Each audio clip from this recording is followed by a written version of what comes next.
Здравствуйте! В эфире программа «Энергетика Якутии», отраслевые новости. С вами Татьяна Каракулова. И сейчас коротко о главных темах выпуска. В Якутске завершается отопительный сезон. Энергетики оценили состояние энергообъектов, пострадавших от паводка в Алекминском районе. Энергетики презентовали новую книгу первоклассникам. В Якутске завершается отопительный сезон. В каменных многоэтажках и административных зданиях тепло уже отключили. А вот в деревянных жилых домах, школах, больницах отключение произойдет до 1 июня. Тем временем на Якутской ТЭЦ с полным ходом идет подготовка к будущей зиме. Подробности в нашем видеосюжете. Соблюдая все меры предосторожности, башенный кран аккуратно отрывает от земли тяжелую секцию дымовой трубы. Уже скоро она будет смонтирована и станет частью водогрейного котла Якутской ТЭЦ. Первая труба – это номер 5 второго водогрейного котла. Значит, к замене приступили в прошлом году в ноябре месяце. И к концу декабря, практически к Дню энергетика, монтаж трубы был завершен.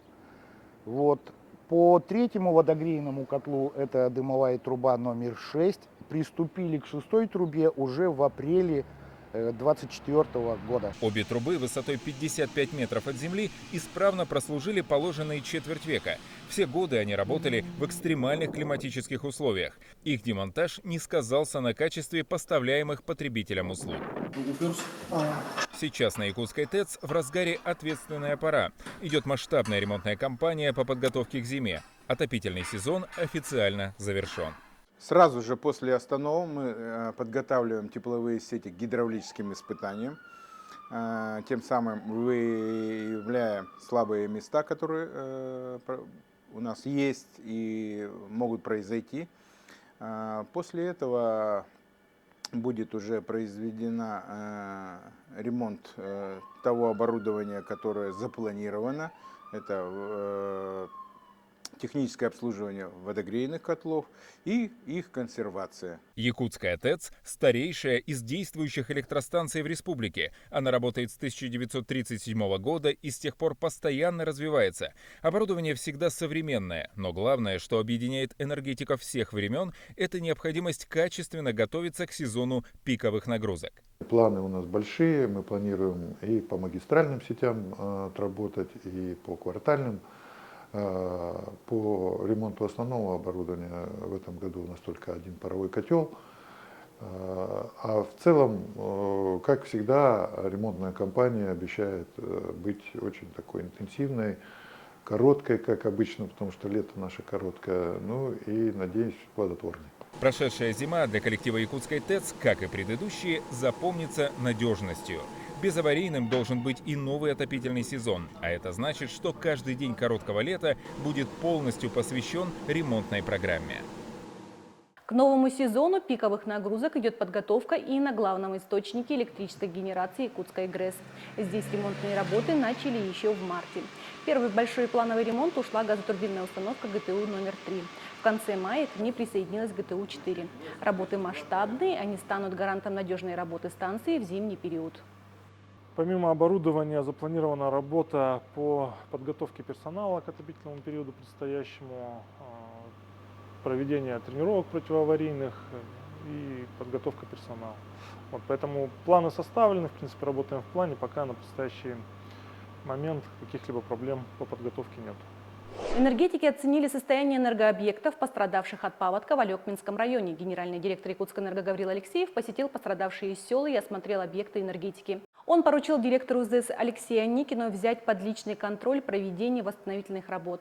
Здесь к ним приступили еще 22 мая, как только ушла вода. Повреждено 84 опор, из них большую часть мы уже восстановили в полном объеме. Это касается линии, которая идет на Первый Нерюктянск, Бирюк, Тасанна. Здесь уже энергоснабжение у нас подано уже по нормальной схеме в полном объеме. Наибольший масштаб бед у нас на острове Калдах. У нас переход на сегодняшний день не действует. Несколько пролетов полностью разрушены. Ремонтно-восстановительные работы займут порядка 3 месяцев. На сегодняшний день энергоснабжение в поселке Калдах населения подается по временной схеме от дизельных станций. Мы туда вертолетом перебросили дизельный генератор. Сегодня уже доставили также резервный дизель-генератор мощностью 200 киловатт. Напомним, что ледоход на Лени нанес значительный ущерб энергетическому хозяйству. Больше всего оно пострадало в Алекминском районе. Что касается Намского района, то здесь пострадали подстанции в селах Столбы и Маймага. Их смогли оперативно заменить. Сахаэнерго доставила более 46 тысяч тонн топлива зимними автодорогами. В основном это дизель для электростанций, каменный уголь и нефть. Сейчас все объекты генерации Сахаэнерго в 23 районах Якутии полностью обеспечены всем необходимым, в том числе материалами для выполнения ремонтной программы 2024 года. На сегодня завершен завоз по зимним автодорогам более 46 тысяч тонн топливно-энергетических ресурсов. С началом летней навигации ожидается доставка 100 тысяч тонн топлива, в том числе поставка 70 тысяч тонн дизельного топлива, 20 тысяч тонн каменного угля, 120 тонн нефти, а также перевозка 8 тысяч тонн депонационного топлива. Всем необходимым обеспечена и крупнейшая в Заполярье Якутии депутатская ТЭЦ. Здесь тоже приступили к ремонту, несмотря на то, что отопительный сезон, как правило, заканчивается лишь во второй половине июня. Этим нехитрым способом операторы котла помогают углю оказаться в топке. Делают это с необходимым интервалом. Так твердое топливо гарантированно не зависнет в бункере. В работе котел номер 3 на улице -5, подача 52, обратка 45. Все рабочие параметры депутатской ТЭЦ находятся на постоянном контроле. И несмотря на то, что на календаре май, тепло в жилые пятиэтажки, школу и больницу подают почти до середины июня. В арктическом депутатском один из самых продолжительных отопительных сезонов в Якутии.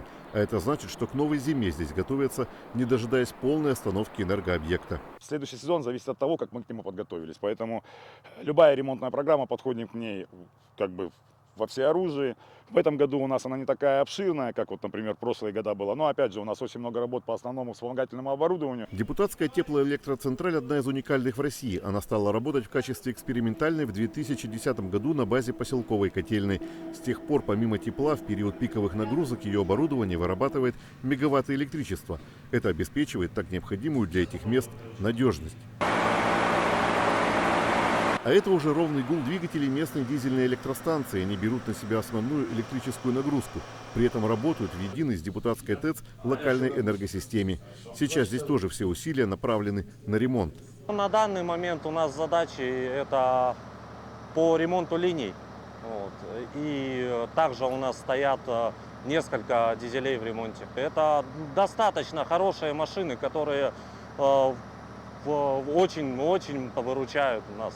Уверенность в том, что к предстоящей зиме подготовиться качественно, придает успешно завершенный этап зимнего северного завоза.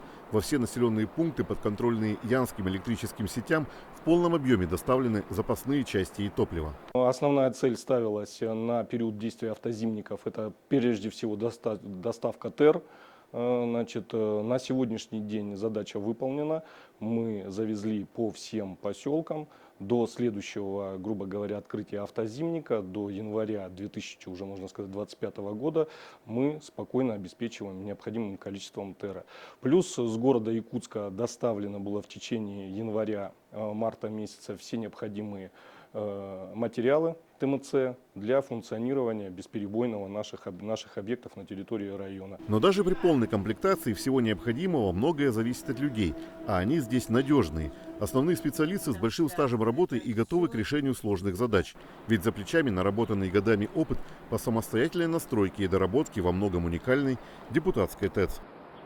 Энергетики презентовали новую книгу первоклассникам. Это было сделано на открытом уроке в школе номер 10. Литературно-художественное издание «Чудесная мастерская» у Бобровой запруды выпустила компания «Русгидро». Во время урока ученики 1 Б познакомились с главным героем книги – хозяйственным бобром. Он со своими напарниками целыми днями занят постройкой большой плотины. Впрочем, к ним на помощь в игровой форме пришли и первоклассники. Такие книги энергетики Якутскэнерго передали в дар школьным и районным библиотекам во всей республике. На сегодня у меня все новости, и до встречи в следующем выпуске программы «Энергетика Якутии».